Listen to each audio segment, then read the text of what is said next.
BME 23, dating this amazing girl Sophia for about 9 months. Life is pretty damn good. She's normal. Her family seems normal.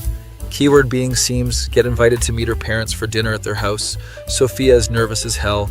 Keeps saying, just ignore anything weird my mom does. She's going through something right now. What does that mean exactly? Whatever, probably just typical parent awkwardness.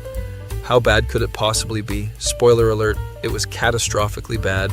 Pull up to nice suburban house. Sophia's dad Mike answers the door. Solid dude, firm handshake, talks about sports, very normal energy, seems cool. Then her mom Diane appears from the kitchen, 46 years old but desperately trying to look 26. Blonde hair with those chunky highlights from 2003, yoga pants that are struggling for their lives. Oh my God, Sophia didn't tell me you were so attractive. She practically shrieks, hugging me way too long and tight. Can feel Sophia's death glare burning holes through my skull. Dinner starts normal enough. Mike's grilling burgers, asking about my job and college. Typical dad interrogation stuff. Then Diane starts her psychological warfare campaign. So Anand, do you work out regularly? You look like you definitely work out, she says while reaching across table to squeeze my arm. Wow, so muscular and firm. Sophia nearly chokes on her drink. Mike suddenly becomes very interested in his corn on the cob. I want to dissolve into nothingness immediately. Mom, please stop, Sophia says through clenched teeth. Diane laughs like a hyena that discovered energy drinks. What, honey, I'm just being welcoming and friendly. Throughout entire dinner, she keeps finding ridiculous excuses to touch me constantly, refilling my drink, passing condiments, accidentally dropping napkins near my chair. Oopsie, let me grab that, she says while bending down in a way that would make contortionists concerned about proper form. Mike just sighs deeply and pours more beer. Sophia's gripping her fork like she's planning multiple homicides. Mom went back to college recently, she explains with visible tension. She's having some kind of midlife situation. It's not a crisis, it's a complete awakening, Diane corrects, while flipping her crispy processed hair. I'm rediscovering my true self, right, Anand? You totally understand. No, Diane, I understand absolutely nothing, except that I desperately want to escape this house immediately. But the burgers are genuinely good, so I'm trapped by politeness and food. After dinner, she insists on showing me her vision board in living room. It's covered in pictures of young male celebrities and bizarre motivational quotes about youth. This is my inspiration to stay young and vibrant and relevant, she announces proudly. There's a picture of Ryan Gosling with life goals written in glitter pen. Sophia physically drags me away towards stairs. Let's go to my room, she says. Diane's eyes light up like Christmas morning mixed with winning lottery. Oh, leaving door open, right, sweetie? House rules, she chirps like demented bird. Sophia looks ready to commit actual matricide. Mom, I'm literally 22 years old. My house, my rules, honey, Diane sings while following us upstairs, positions herself in the hallway with direct line of sight into Sophia's bedroom. We're trying to watch Netflix, but Diane keeps walking by every 2 minutes, just checking if you kids need snacks or blankets or protection from cold. Sophia is about to completely explode. She's been like this ever since she started taking those Wine Mom Facebook groups way too seriously, she whispers angrily. Diane appears again wearing completely different outfit. Now it's crop top that says Cougar Mode activated. In sparkly letters, sweet Jesus, help me escape this nightmare. Anand, what do you honestly think? Be completely honest with me. She poses dramatically in doorway. I think I need witness protection program. That's what I think.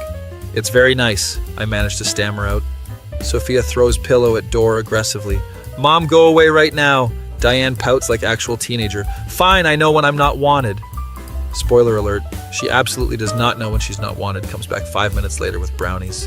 She made specially just for Anand. They're obviously store-bought with plastic container, hidden poorly under kitchen trash. I used special secret ingredient, she winks creepily. Pure love and affection.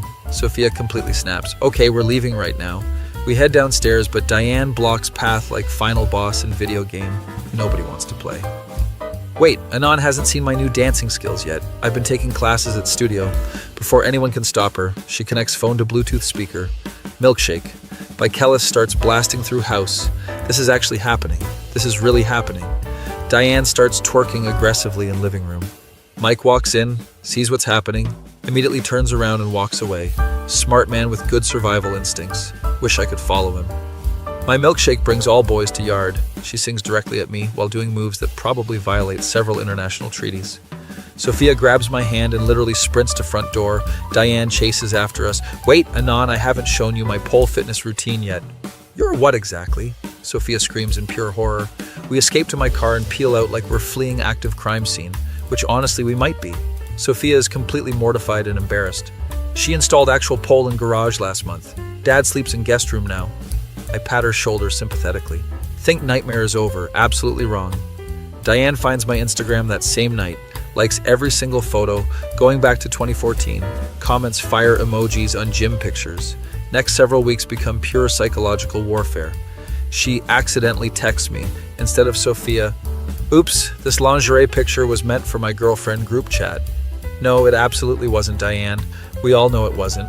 Your girlfriend group doesn't need to see your Victoria's Secret haul at midnight. Shows up at restaurant where Sophia and I are having romantic date. What an amazing coincidence. She gasps dramatically, invites herself to sit down, wearing dress that's more like suggestion of fabric than actual clothing. Our waiter looks confused. Other diners seem concerned. Sophia appears homicidal. I'm trying online dating too now, Diane announces while showing us her Tinder profile. Age set to 34, bio says young at heart and younger in spirit. Her main picture is duck-face selfie next to wine bottle. I've witnessed war crimes less offensive than this dating profile. Sophia completely loses her mind. Mom, you're still married to Dad. Diane waves dismissively. Mike knows I'm just window shopping for fun, right? Anon, all harmless entertainment. Mike definitely does not know about this. Mike is probably at home watching Discovery Channel, wondering where his entire life went wrong. Situation escalates. When she joins my exact gym, shows up to every single workout in increasingly ridiculous outfits. Leopard print leggings were particularly dark day.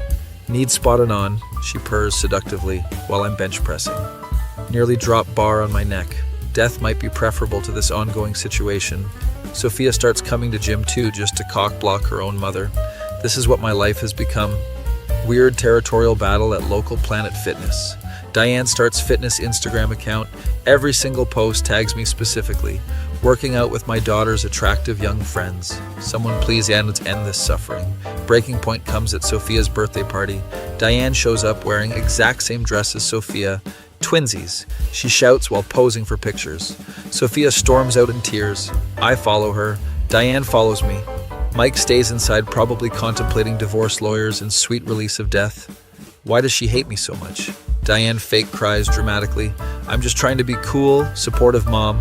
No, Diane, you're trying to steal your daughter's boyfriend. Sophia gives her ultimatum. Stop creeping on me or she's going completely no contact. Diane ugly cries and promises to change behavior immediately. Lasts approximately 1 week. Get direct message from obvious fake account with Diane's selfies. My daughter doesn't understand our special connection block and report instantly. Sophia finds out, goes completely nuclear, moves in with me just to escape her mother's insanity. Diane has public meltdown on Facebook about ungrateful, spoiled children. Mike finally grows spine and forces her into therapy. Therapist probably needs their own therapy after those sessions. Circle of trauma continues indefinitely. Months later, things seem to calm down somewhat. Diane supposedly found age-appropriate boyfriend at her wine tasting club. We're cautiously optimistic about future, until last week when she commented on my beach vacation photo. Looking incredible Anon, call me if things don't work out, with multiple eggplant emojis. Sophia and I are still together despite her mother's determined efforts to create world's most uncomfortable love triangle situation. My face. When I realize I'm trapped in real life, American Pie sequel that nobody asked for, Stifler's mom walked so Diane could sprint. My face when Mike sends Christmas card with note saying, thanks for not pressing charges against my wife. Absolute legend of a man. My face when I check Instagram and see Diane started following my dad's account. The cycle continues. God help us all survive this. Later in thread. Some Anon replies, damn, I wish that was my situation. Living the dream. Different, Anon responds, some dudes are dying of thirst while watching other guy drown in the ocean. Thread eventually devolves into heated argument about whether Anon should have taken the opportunity. He's still defending his choices. BME24, basically human teddy bear, at 280 pounds, working IT support and living off energy drinks and sadness. Spent entire life being invisible to women, not in cool ninja way, but in depressing fat guy way. Every dating app match either ghosts or turns out to be bought. Tried everything to get female attention, nice guy phase, bad boy phase, even tried being funny guy phase, spoiler alert. None of it worked because apparently personality doesn't matter when you look like discount version of Jack Black. Decide enough is enough. Time to lose weight and become Chad. Sign up for gym membership that costs more than my rent. Personal trainer named Brad who looks like he was carved from marble by angry Greek god. All right, buddy, we're gonna transform you into lean, mean lady. Killing machine, Brad says while flexing muscles that have their own zip codes. I nod enthusiastically while secretly planning my death. First month is pure torture. Can barely walk upstairs without wheezing like broken accordion. Protein shakes taste like liquid sadness mixed with chalk. Meal prep involves crying over chicken breast and broccoli. Lose about 15 pounds and feel like absolute champion. Post progress pics on social media, expecting flood of female attention. Get 3 likes total, 2 from my mom and 1 from guy who sells protein powder. Month 2 gets slightly easier. Can actually see my feet now without mirror. Still no female attention, but hey, at least I'm not dying climbing stairs anymore. Small victories, right? Month 3, lose another 20 pounds. Starting to feel somewhat human again. Decide to try dating apps with new photos. Still getting ignored, but now it's by higher quality women, so that's progress, I guess. Month 4 hit plateau. That makes me want to commit Sudoku. Weight won't budge despite eating nothing but sadness and vegetables. Brad keeps pushing me harder while I fantasize about pizza like it's lost love. Month 5. Breakthrough happens, lose another 10 pounds and suddenly fit into clothes that didn't come from big and tall section. Feeling somewhat confident for first time in years. Decide to actually talk to women in real life. Approach cute barista at coffee shop. Hi, could I get medium coffee, please? She looks at me like I just asked her to solve quantum physics. Sure, she says while avoiding eye contact. Charge my card without another word. Approach girl at bookstore. Excuse me, do you know where fiction section is? She points vaguely toward back of store without looking up from her phone. Clearly don't exist in her reality yet. Approach woman at grocery store. Sorry, is this the express lane? She glares at my cart with 11 items in 10-item lane like I'm personally responsible for global warming, moves to different checkout line. Starting to think maybe personality does matter after all, or maybe I just don't have one worth noticing. Continue grinding at gym while slowly losing faith in entire dating process. Month 6 finally hit. Goal weight of 180 pounds, lost exactly 100 pounds, and feel like completely different person. Muscles where there used to be marshmallow, jawline that actually exists, confidence through roof, update all dating profiles with new photos, start getting matches immediately. Suddenly, women want to talk to me, getting numbers left and right, feeling like I've finally cracked the code of female attraction. Go on dates with various girls, Sarah the yoga instructor, who only talks about chakras and cleansing, Jenny the marketing manager who treats every conversation like business meeting, Amanda, the nurse who spends entire dinner complaining about her ex. None of these dates feel right though. Feels like they're interested in new skinny version of me, not actual me. Like I'm wearing costume of person they want to date rather than being myself.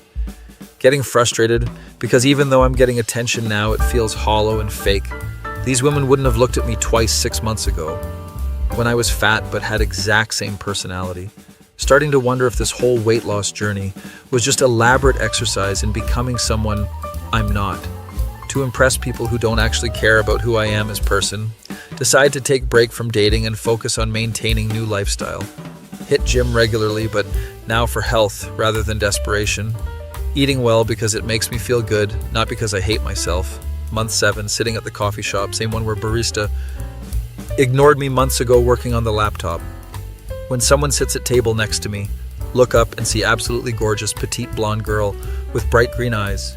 She's maybe 5'2" and probably weighs 110 pounds soaking wet, complete opposite of me physically. Reading book about astronomy while drinking some fancy latte with extra foam, seems completely absorbed in her reading. Accidentally knock over my coffee while reaching for napkins, spills everywhere including onto her table, immediately start apologizing profusely while trying to clean up mess with inadequate napkins.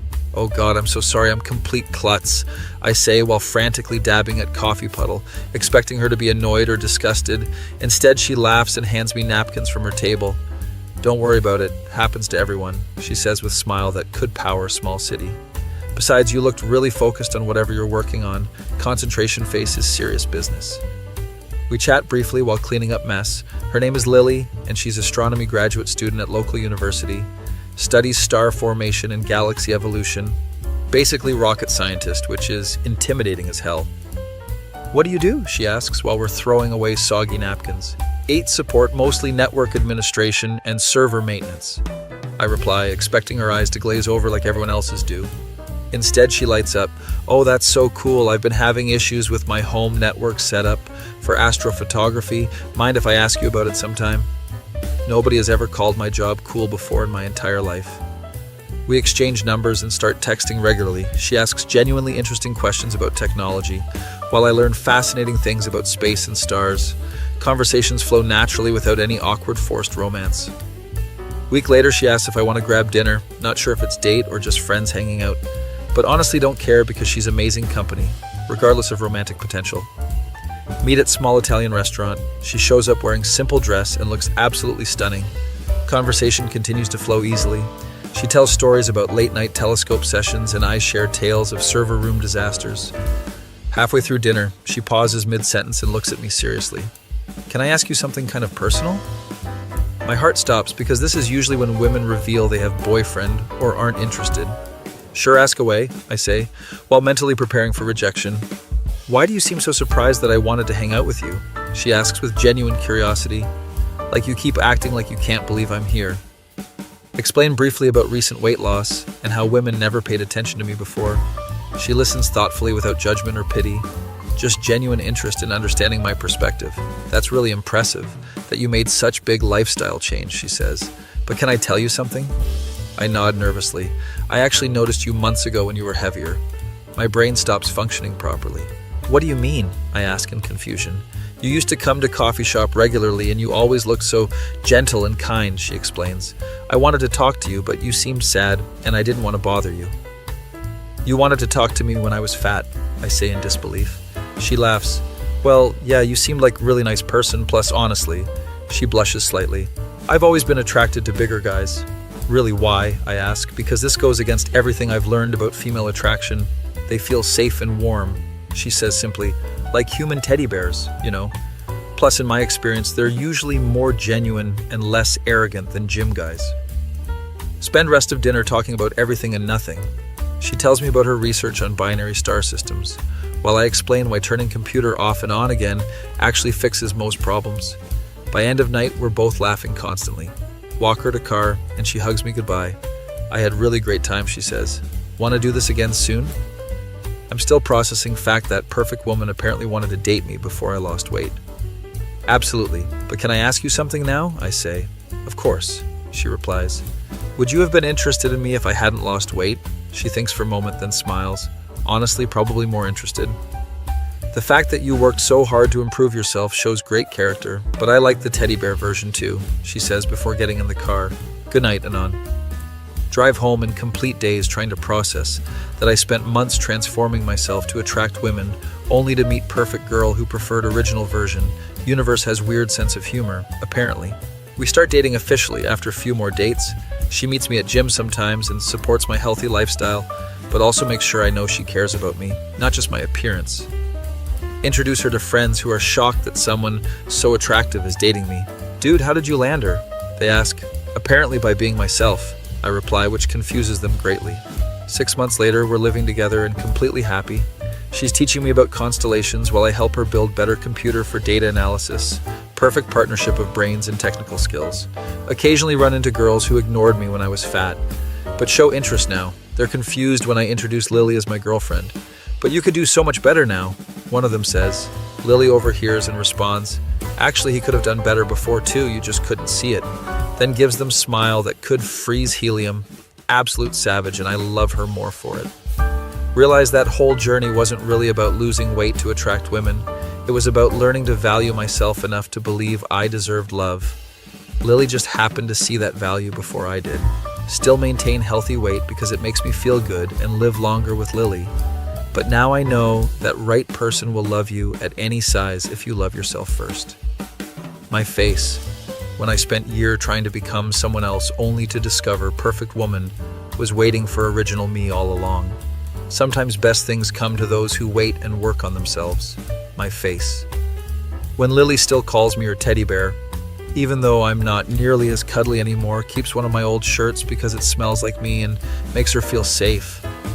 That feel when you realize self-improvement should be for yourself, not to impress others. But sometimes the right person comes along exactly when you need them most, whether you're ready or not.